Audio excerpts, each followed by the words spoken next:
හරි. 12 වෙනි ප්‍රශ්නේ ලෝහ සන්නායකයක ප්‍රතිරෝධතාවය පිළිබඳ වැරදි ප්‍රකාශය වන්නේ මින් කුමක්ද? එක උෂ්ණත්වයේ මත රඳා පවතී කියන එක. ඉතින් සන්නායකයක මුක්ත ඉලෙක්ට්‍රෝන නැත්නම් නිදහස් ඉලෙක්ට්‍රෝන අතිවිශාල ප්‍රමාණයක් තියෙනවා. ඉතින් උෂ්ණත්වය වැඩි කරනකොට මේ මුක්ත ඉලෙක්ට්‍රෝන අහඹු චලිත සිද්ධ කරනවා මේ දේව පල්ලෙහා තියෙන රූපයේ ආකාරයට. අහඹු චලිත සිද්ධ කරනවා.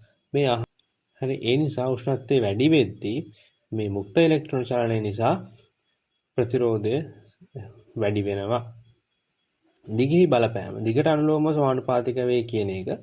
එහෙම ගත්තොත් දැන් මේ උදාහරණයකට මෙතන තියෙන ඉලෙක්ට්‍රෝනයක් බලමුකෝ. දැන් මෙතන තියෙන ඉලෙක්ට්‍රෝනෙට යන්න තියෙන දුර අඩුයි. එතකොට එයා ලේසියෙන් යනවා. ඉතින් ගැටුම් ප්‍රමාණයත් අඩුයි. මොකද මේ ඉලෙක්ට්‍රෝන මේකේ විතරයි ගැටෙන්න පුළුවන්. දැන් මේවා මෙන්න මේ වගේ තැනක තියෙන ඉලෙක්ට්‍රෝනයක් ගත්තොත් මෙයා මේ ඉලෙක්ට්‍රෝන ගැටෙන්න පුළුවන්. මේ නැස්ටි වගේ ගැටෙන්න පුළුවන්. මේ ඉලෙක්ට්‍රෝන ගැටෙන්න පුළුවන්.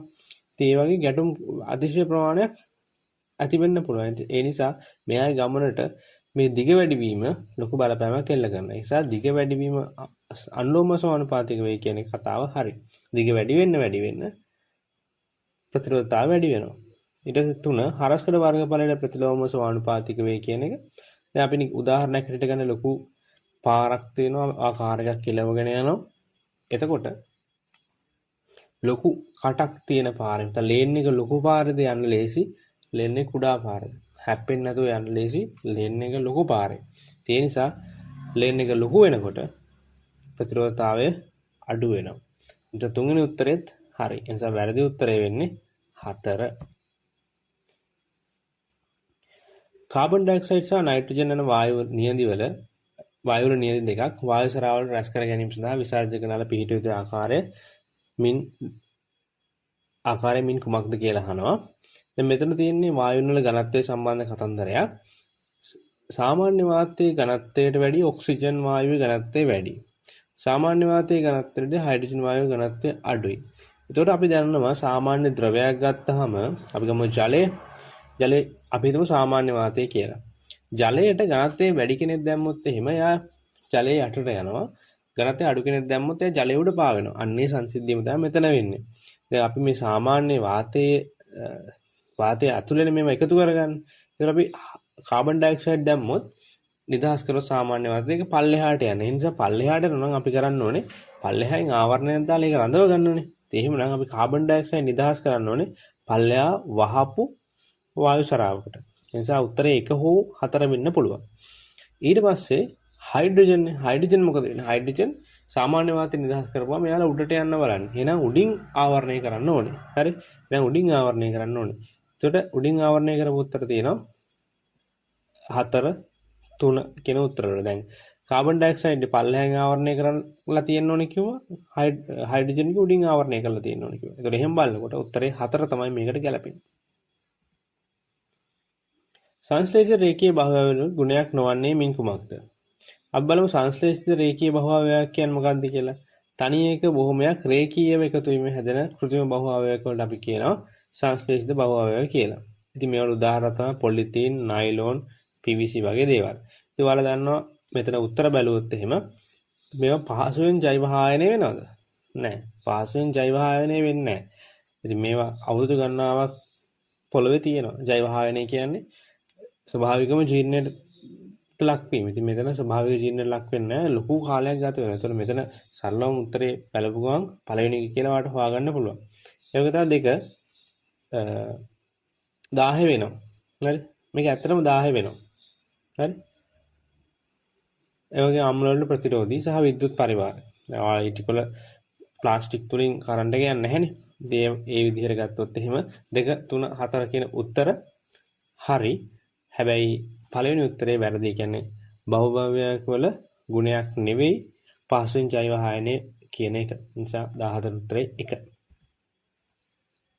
විදුලි බලාගාරයක සිට නිවෙස් දක්වා විදුලිය සම්ප්‍රේෂණය කරන මාර්ගික ප්‍රධාන අවස්ථා කිහිපයක් මෙම කැටිසටහන වල දක්වා තියෙනවලු. එහි ABC ලෙස දක්වා ඇති පරිණාමක වර්ග පිළිවෙලින් දැක්වෙන වර්ණය කුමක්ද කියලා කියනවා. හරි?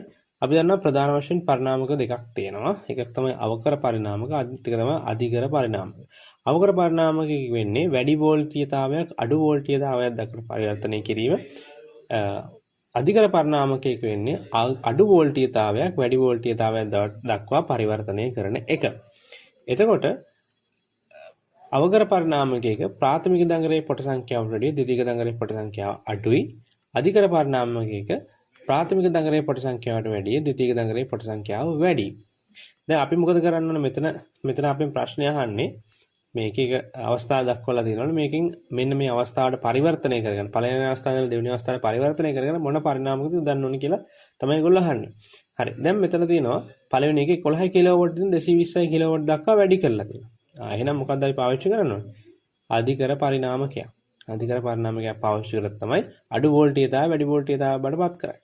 ඒක 220 එක 22 කරලා තියෙනවා. මේවා කිලෝවෝට් වලින් යන්නේ. ඒ නිසා 220 22 දක්වා අඩු කරාය කියන්නේ අඩු කිරිල්ලක් කරලා තියෙනවා. ඒ නිසා පාවිච්චි කරන්න ඕනේ අවකර පරිණාමක. ඊට පස්සේ 22 කිලෝවෝට් තියෙන එක 220ට අඩු කරලා තියෙනවා. මෙතන කිලෝවෝට් තියෙන මෙතන වොට් තියෙනවා. හරි. මෙතන 22000ක් තියෙන්නේ මෙතන 220ක් තියෙන නිසා ආය අඩු කිරිල්ලක් කරලා තියෙනවා. ආය අවකර පරිණාමකයක් පාවිච්චි කරන්න ඕනේ.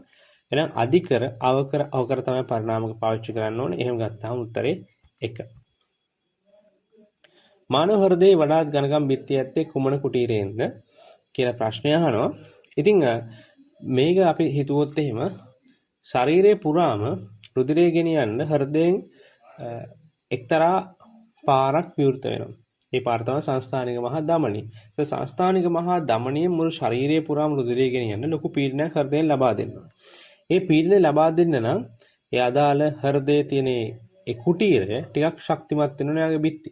ඒ සංස්ථානික මහා ධමනිය හෘදයේ මොන කුටීරයකද ජොයින් වෙලා තියෙන්නේ? සම්බන්ධ වෙලා තියෙන්නේ වම් කෝෂිකාවට. එහෙනම් වම් කෝෂිකාව තමයි හොඳින් ඝනකම් බිත්ති සහිතව තියෙනවා. ඉතින් ඒ විදිහට ගත්තොත් මේකේ උත්තරේ වෙන්නේ 3. 17. කම්හලකින් නිකුත් වූ අපජලයේ පරිසරයට මුදා හැරීමට පෙර රූපේ දක්වන පරිදි X නම් ඝන ද්‍රව්‍යයක ඇසුරුමක් කරහා යවන ලදී. මෙහි අපජලය හා X සම්බන්ධයෙන් සත්ත්ව විහයක්කේ පහත දැක්වෙන කුමන ප්‍රකාශිත කියලා කියනවා. ඔයාලට pH අගයන් දීලා තියෙනවා. හරි pH අගය ආරම්භයේදී අපජලයේ pH අගය 2.1යි. නිකුත් වූ ජලයේ pH අගය 6.8යි. හරි pH අගය වෙනස් වෙලා තියෙනවා. එහෙනම් අපජලයේ තිබ්බට වැඩිය pH අගය වැඩි වෙලා තියෙනවා නිකුත් කළ ජලයේ. හරි. අපි දන්නවා 7 කියන්නේ මොකක් හරි pH අගය 7යි කියන්නේ එයා නියුට්‍රල්. එහෙම නැත්නම් උදාසීනයි. හරි 7ට වැඩිය අඩුයි කියන්නේ pH අගය ඒගොල්ලෝ ආම්ලිකයි.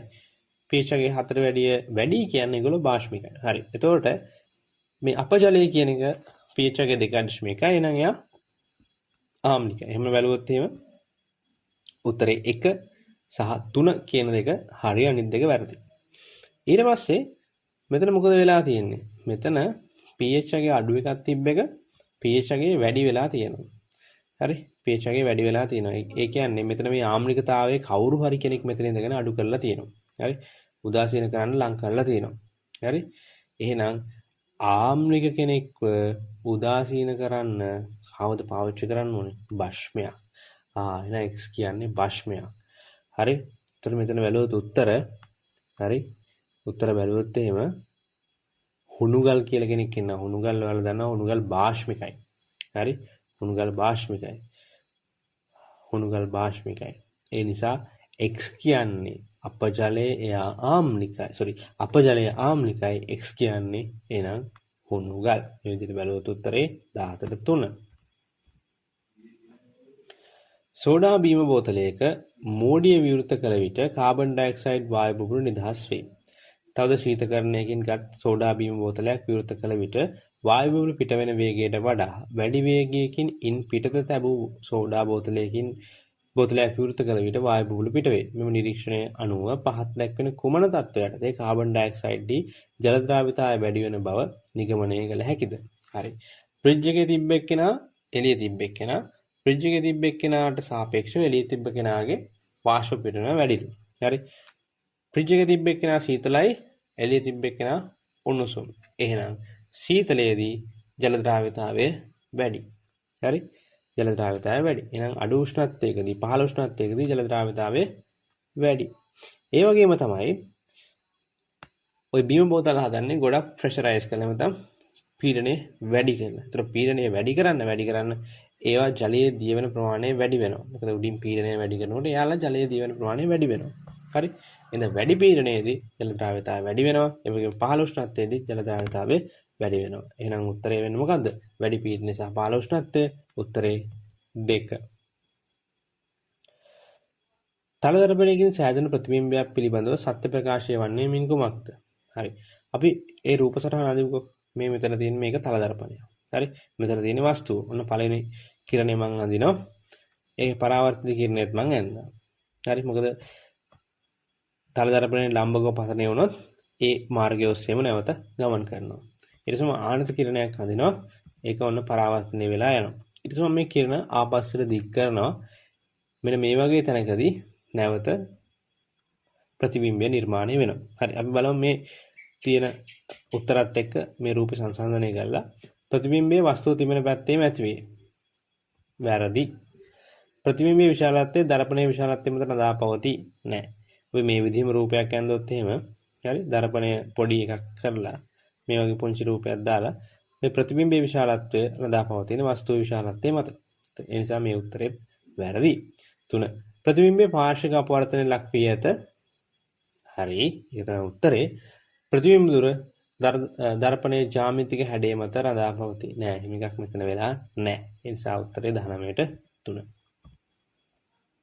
20. පණිවිඩ හුවමාරු චන්ද්‍රිකාවක් පොළොව මට්ටමේ සිට 36000 කිලෝමීටර් උසින් කක්ෂගත කර ඇත. පොළොව මත පිහිටි සම්ප්‍රේෂණාගාරයක සිට නිකුත් කරන රේඩියෝ තරංගයක් චන්ද්‍රිකාව මත ළඟා වීමට ගත වන කාලය තප්පර වලින් කොපමණද කියලා අහනවා. වාතයේ රේඩියෝ තරංගයේ වේගය 3 වැඩි කිරීම 18යි ms ශ්‍රේණියක වේ. හරි. අපි දන්නවා දුර වේගය සමාන දුර බෙදීම කාලය. කාලය සමාන දුර බෙදීම වේගය. දැන් ඔයා දුර දන්නවද? ඔව්. දුර දන්නවා. ඒක 36000 කිලෝමීටර්. 36000 කිලෝමීටර් දන්නවා. වේගය මොකද්ද? වේගය කවුරු හරි ගමන් කරන කෙනාගේ වේගය. කවුද ගමන් කරන්නේ?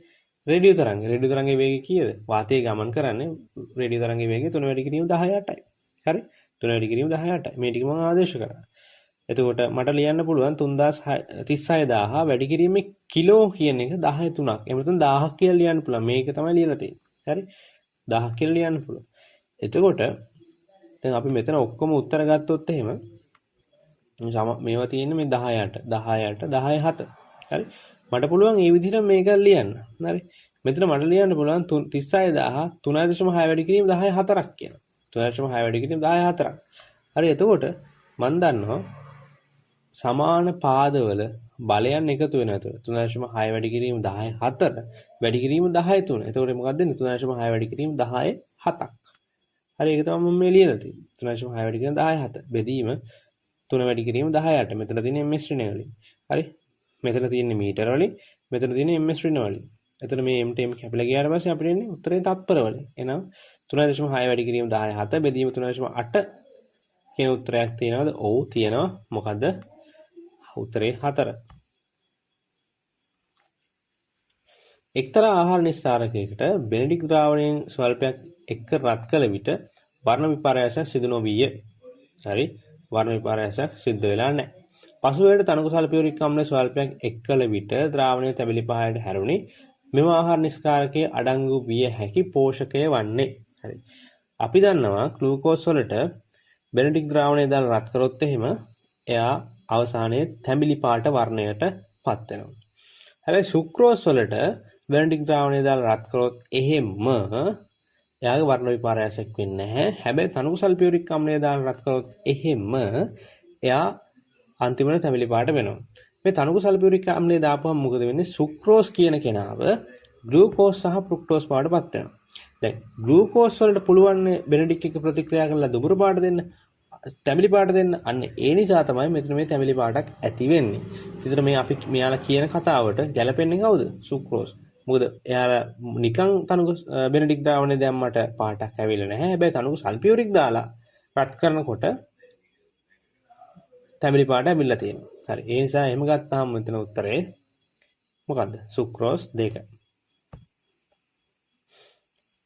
ජීව විශේෂයක් සතු පහත සඳහන් ලක්ෂණ සලකා බලන්න. A සංවිධානයේ විනාශයක් නැත. B ප්‍රතිජීව වලින් විනාශ කළ හැකිය. C ව්‍යාධි ජනකීන්ව ස්වයංපෝෂිත හෝ විය හැකිය. මේවායින් බැක්ටීරියා ආදී රාජධානියට අයත් ජීවීන් සතු ලක්ෂණයක් වන්නේ කියලා අහනවා. අපි දන්නවා බැක්ටීරියා වල ප්‍රාග්නැස්ටික් එහෙම නැත්නම් සංවිධානයේ විනාශයක් රහිත ජීවීන්. ඒ කියන්නේ ඒ උත්තරේ හරි. අපි දන්නවා බැක්ටීරියා ප්‍රතිජීවක වලින් විනාශ කරන්න පුළුවන්. අපි සාමාන්‍ය ජීවිතය කියන ඇන්ටිබයොටික් කියනවා. ඉතින් Bත් හරි. C ව්‍යාධි ජනකයන් හෝ ස්වයංපෝෂිත වෙන්න පුළුවන්. සමහර ව්‍යාධි ජනකයන් හැටියට ඉන්නවා. සමහර කට්ටිය නැමෙත සයන බැක්ටීරියා නැත්නම් නීල හරිත ඇල්ගී ඒගොල්ලෝ ස්වයංපෝෂිතයි. ඒ නිසා මෙතන A B C කියන තුන් දෙනාම හරි. ඒ උත්තරේ 4. P හා Q යන ලෝහ තනුක අම්ල සමග ප්‍රතික්‍රියා කර හයිඩ්‍රජන් වායුව නිදහස් කරන අතර R ලෝහයේ තනුක අම්ල සමග හයිඩ්‍රජන් පිට නොකරයි. හරි. Pට Q හි ද්‍රාවණයකින් Q ප්‍රතිස්ථාපනය කළ නොහැකිය. PQR ලෝහ සක්‍රියතා ශ්‍රේණියේ පිහිටන අණුපිළිවෙල වන්නේ. හරි. R කියන කෙනාට තනුක අම්ල සමග ප්‍රතික්‍රියා කරලා හයිඩ්‍රජන් පිට කරන්න බෑ කියලා කියනවා. ඒ නිසා R කියන කෙනා අනිවාර්යෙන්ම හයිඩ්‍රජන්ට යටින් තියෙන්නේ. එයා තමයි අන්තිමට ඉන්න ඕනේ. ඒ නිසා අපිට 3 සහ 4 කියන උත්තර මේ දිහා බලන්න අවශ්‍යතාවයක් ඇත්තේම නැත. ඇත්තේම නැහැ. P සහ Q දෙන්න තනුක අම්ල සමග ප්‍රතික්‍රියා කරලා හයිඩ්‍රජන් පිට කරනවා. ඒ නිසා මේ දෙන්නම හයිඩ්‍රජන්ට වැඩිය උඩින් ඉන්නේ. හරි. හයිඩ්‍රජන්ට වැඩිය උඩින් තියෙන කට්ටිය තනුක අම්ල සමග ප්‍රතික්‍රියා කරලා හයිඩ්‍රජන් පිට කරනවා. හරි. ඒක මතක තියාගන්න. ඊට පස්සේ මෙතන කියනවා Pට Q හි ලවණ ද්‍රාවණයකින් Q ප්‍රතිස්ථාපනය කළ නොහැක.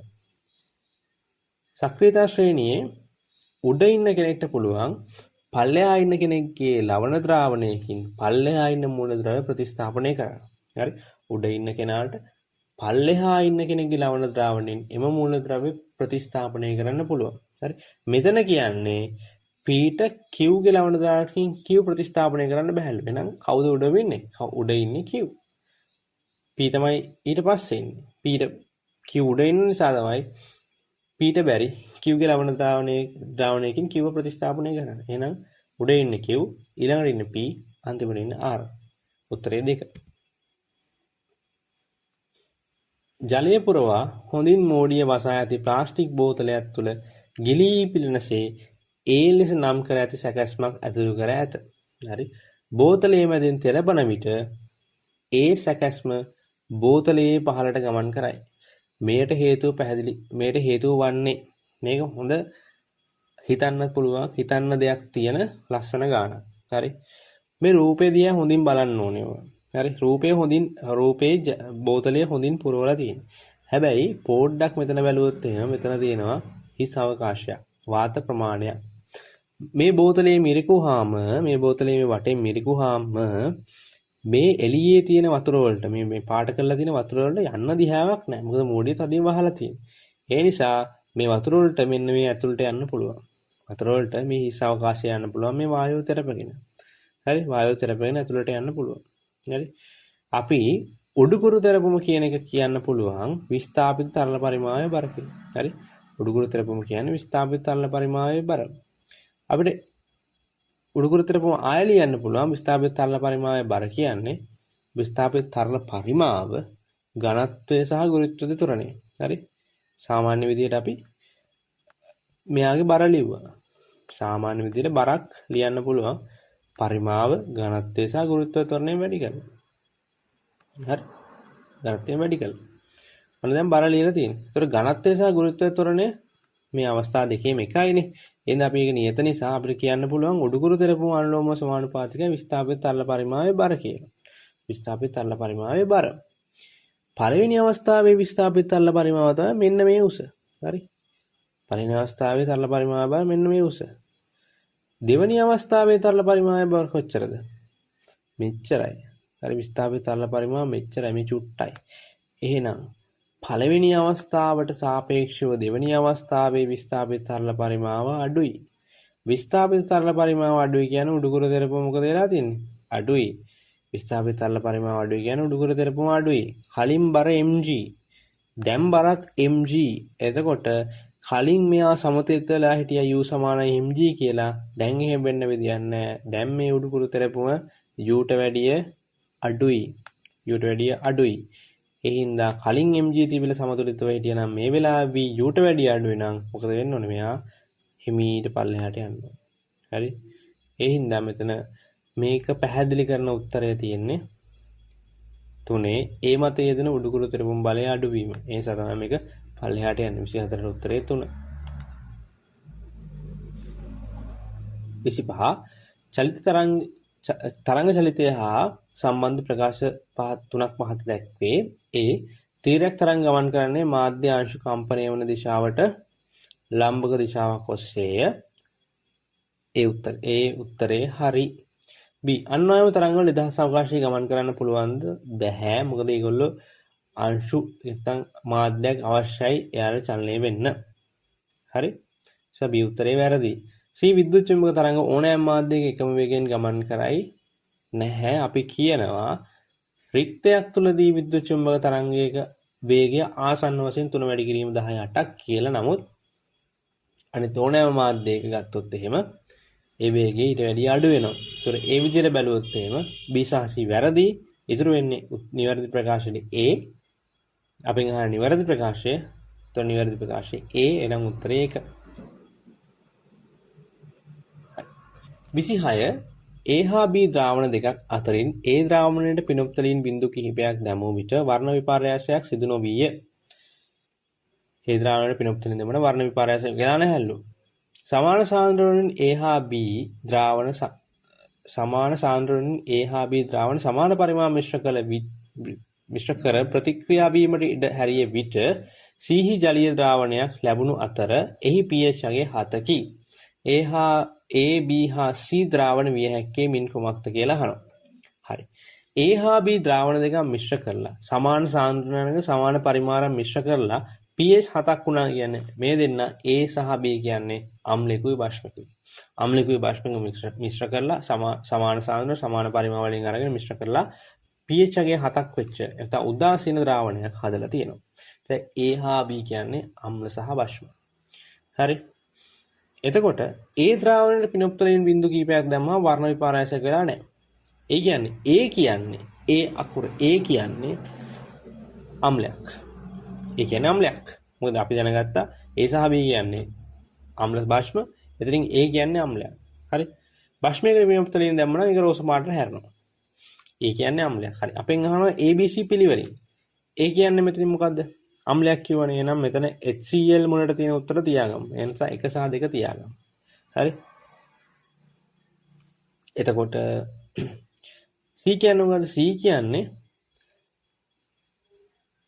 කියන්නේ මොකද්ද? C කියන්නේ උදාසීන ද්‍රාවණය. ඒ කියන්නේ සෝඩියම් ක්ලෝරයිඩ් මෙතන උදාසීනයි. හරි. එතකොට එහෙනම් B කියන්නේ සෝඩියම් හයිඩ්‍රොක්සයිඩ් බාෂ්පික. හරි. එහෙනම් මෙතන 26ට උත්තරේ 1.